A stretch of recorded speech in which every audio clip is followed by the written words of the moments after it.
people will say behind every great man is a great woman. Is that a platitude? Is that something people say to get themselves off the hook when they feel under pressure? Is that something that's maybe truly fundamental and profoundly true? Oh, it is true.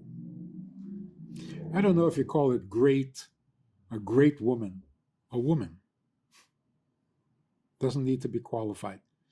Behind every accomplished man, there is a woman. Because the woman gives balance, gives ballast to a person's life. Nurtures. What is that expression for men? Sowing their wild oats. That's what a man would do his entire life if it wasn't for a woman. If it wasn't for a woman who's nurturing him. If there's no woman in his life, the woman, then he's just going to scatter his energy and dissipate and turn to nothing, even if he's got great talents. Giving without receiving is chaos. If you're giving, but there's no one there to really get it, it's chaos. That's the world of Tohu and darkness before God said, let there be light. The world was chaotic because there was no giving and there was no receiving.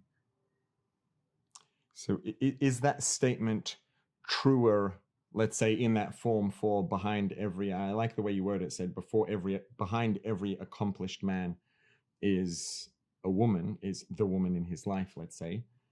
Is that true specifically in that direction more so than for every fulfilled, accomplished, whatever you want to call it, woman, or that together with every fulfilled, accomplished woman, however you would word it specifically, there is the man in her life? It's just that men are a little more vulnerable, surprisingly.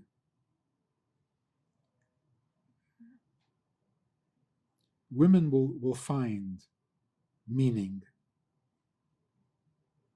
Men will just waste away. But here's the point. The giving and the receiving, in almost 99% of all marriage counseling, the problem boils down to the same thing.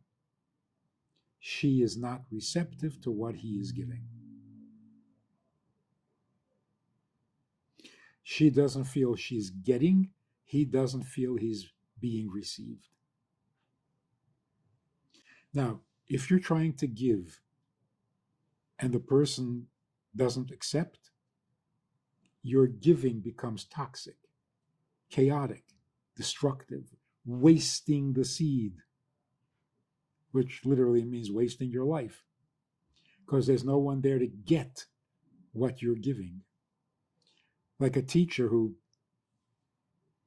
gives his lecture and there's nobody listening and he doesn't care. That's horrible. So if a man gives and is not received, he will be devastated.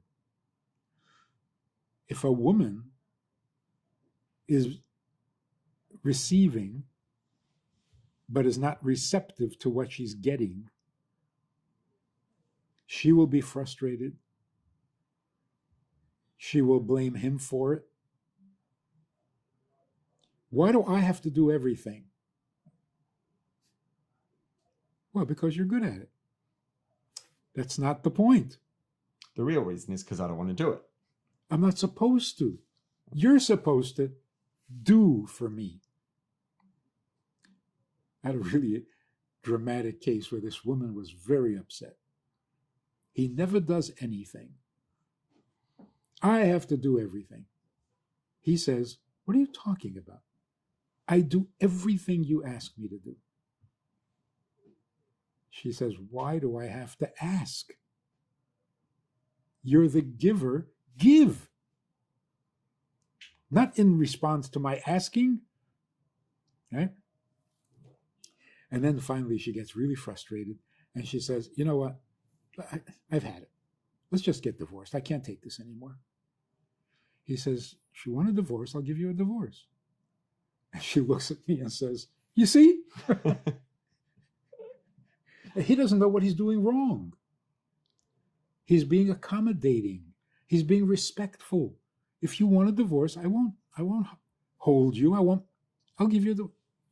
You're not even going to fight for me. You're not even going to try. You're not even.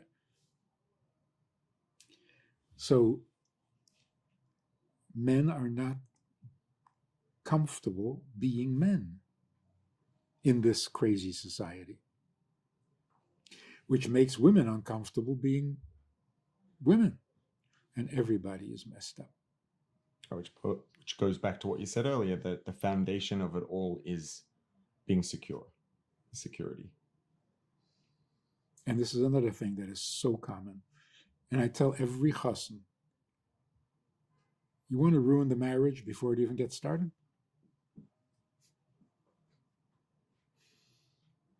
Come home from the wedding night. You come home and you say to your bride, to your wife, so what do you want to do now? You're finished. You're finished.